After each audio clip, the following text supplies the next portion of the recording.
Hi everyone, welcome back to my channel. In today's video, we're going to be taking a closer look at the finishing needles made by Susan Bates. So let's jump right in.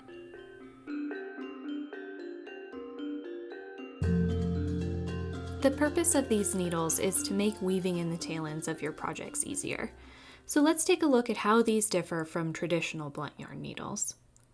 The first thing you'll notice is that there are multiple sizes that correspond to the yarn weight that you're using.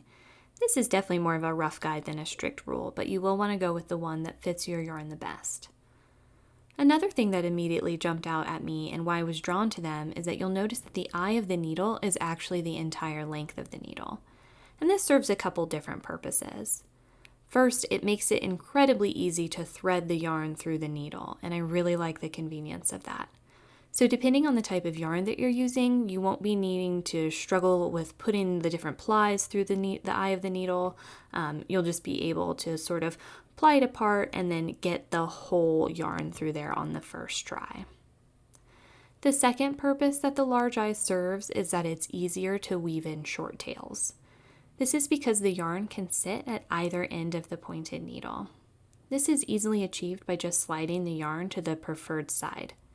And that means you won't have to wrestle with a tail that's too short coupled with a needle that needs to be moving up and down at a sharp angle.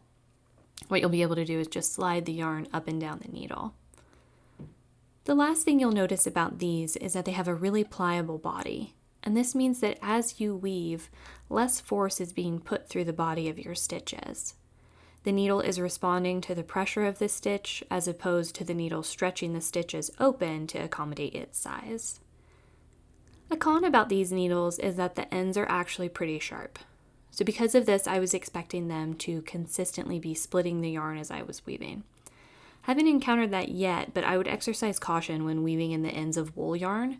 If you accidentally split the yarn, it may felt a bit because it's really sharp. Another thing I'll say is that I find the key that they use that corresponds with the yarn weights in the different sizes to be a little bit silly. Of course, you're going to end up recycling that packaging, and then you won't have the key.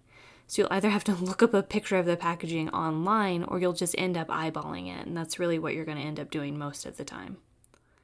So are these needles worth it? I would say yes. A pack of them is about $5, and I will absolutely use them if they're nearby. I'm not going to go out of my way, though, to dig them out of my crafting bag to find them, but I do just sort of leave pockets of craft supplies around my house. Because that's a normal thing to do, right? And so if they're there, I pick them first. I really hope that you found this video helpful.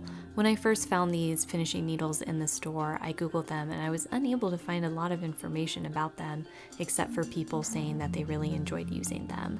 And so I just wanted to put this out there to give you guys more information about what they are, how they work, and how they differ from the traditional yarn needles. If you found this helpful, please be sure to like and subscribe, and be sure to comment below and let me know if you have any requests for any tutorial or pattern videos. See you in the next video.